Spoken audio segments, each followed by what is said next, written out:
de façon complémentaire, jamais la barre des devoirs maternels n'a été aussi haut.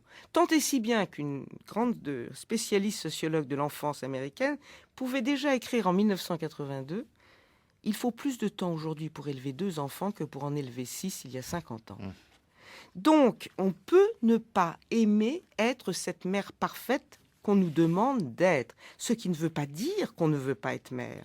C'est ça, cette précision-là qu'il faut bien ajouter. Après tout, dans les pays scandinaves, les femmes ont des très longs congés de maternité. Il est très mal vu de reprendre sa vie professionnelle avant d'avoir fini ses congés de maternité qui sont de plus d'1 an. Ici en France, ils sont d'une dizaine de semaines après l'accouchement. Trop court, à mon avis. Mais enfin, c'est un fait.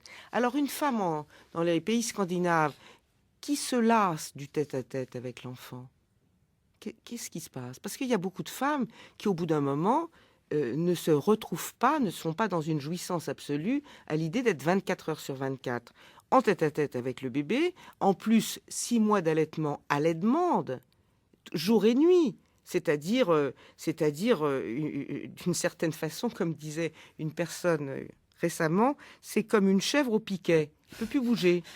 Écoutez, il y a des femmes auxquelles ça convient parfaitement. Il y a des femmes qui trouvent, pour qui c'est une évidence. Et puis il y en a d'autres, non. C'est pas leur problème, c'est pas leur jouissance. Elles sont très contentes d'être mères, mais d'être mères à temps partiel, pas nécessairement à plein temps. Mais les femmes qui aiment ça, pardon, pour rebondir sur cette question, voilà, la question c'est les femmes qui aiment ça. C'est-à-dire les femmes qui sont heureuses de leur grossesse. Et les autres aussi peuvent être heureuses de leur grossesse. Oui. Qui peuvent aussi, pour certaines, vouloir connaître les douleurs de l'enfantement, aussi paradoxal que ça puisse paraître.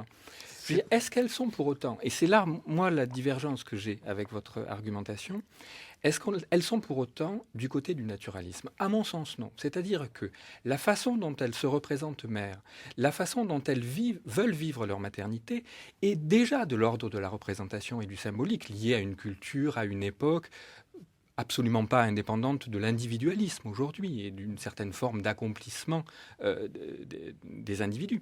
Donc, pour moi, je ne le mets pas du côté du naturalisme. Pour moi, on est toujours dans une forme de culturalisme ou d'artificialisme où simplement les femmes se trouvent devant un choix de savoir quel sens elles veulent donner à cet événement de leur vie.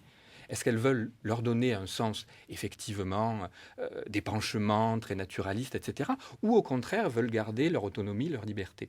Mais il me semble qu'on ne revient pas en arrière, parce qu'on ne peut pas revenir en arrière, vous l'accorderez, de la contraception, j'espère en tout cas de la loi sur l'avortement, c'est-à-dire que tous ces acquis politiques et scientifiques sont ceux qui permettent aux femmes de ne vivre que le bonheur, je dirais, de leur maternité aujourd'hui. Enfin, quand même, vouloir accoucher dans la douleur, c'est un retour en arrière, excusez-moi. Non, c'est un choix. Non, absolument pas. Écoutez, c'est un choix. Non, En tout cas, il n'y a rien de définitif en histoire, je le précise au passage. Alors, franchement,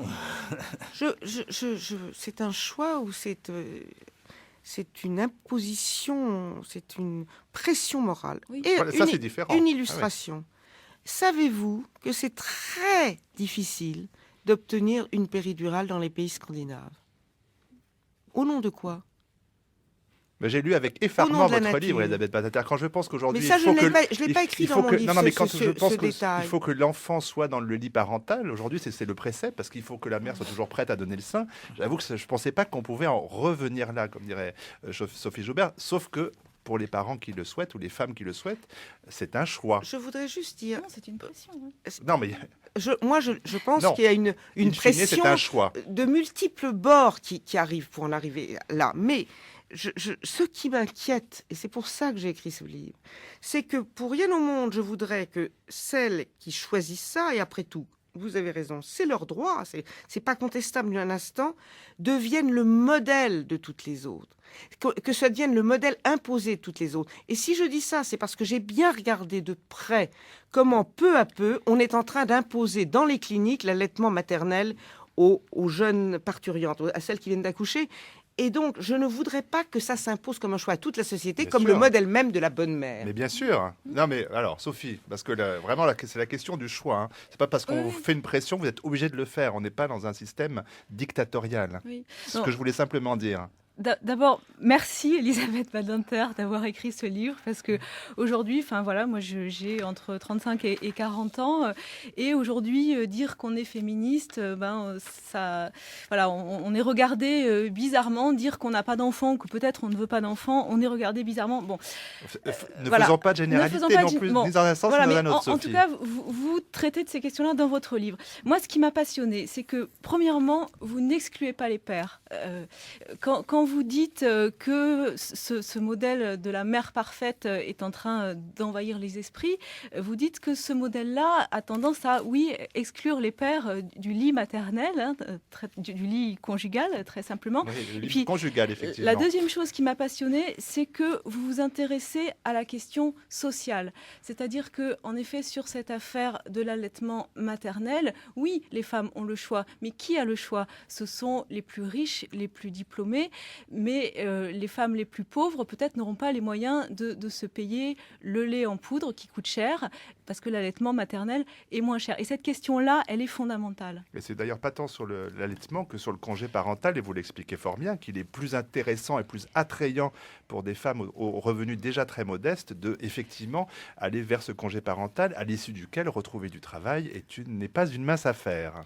Et d'ailleurs, le Haut Conseil de la famille, comme vous avez vu, a publié récemment les résultats, donc 10 ans, qu'est-ce que je dis 10 ans 17 ans après la loi votée par Madame Veil, ou décret, je ne sais pas, sur l'allocation parentale d'éducation, les résultats sont terribles. C'est-à-dire qu'une immense partie de ces femmes qui avaient choisi de s'arrêter, parce que quand elles faisaient leur compte aussi, elles s'y retrouvaient plus du tout, s'arrêter pour avoir l'allocation un demi-SMIC à l'époque, bien sûr, elles n'ont pas retrouvé de travail. Et la question de la précarité est évidemment...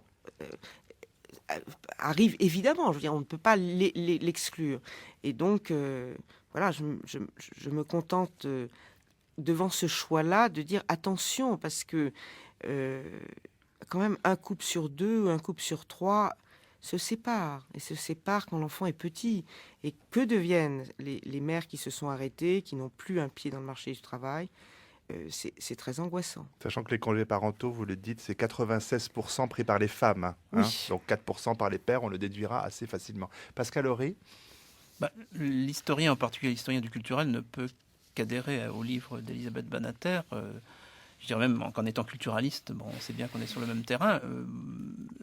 Ça serait d'ailleurs un élément d'optimisme par rapport à la perspective inquiète de l'auteur. Je pense que globalement, les sciences humaines et sociales ont plutôt progressé dans le sens que vous et moi, visiblement, on souhaite, c'est-à-dire de la critique des prétendues essences et du rappel incessant que tout est construit, rien n'est donné. Par ailleurs, sur le plan de la périodisation, je suis très content de vous lire parce que ça correspond...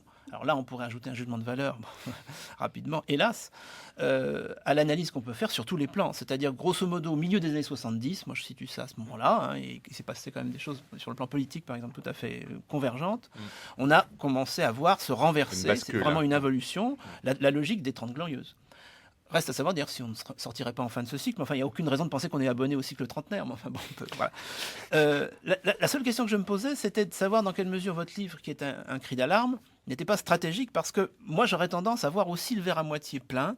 Et je vous donne un exemple. Page 92, vous terminez le chapitre sur la Sainte Alliance des réactionnaires par, ce qu'on a bien compris, la dénonciation du maternalisme, un consensus mou et diffus, etc.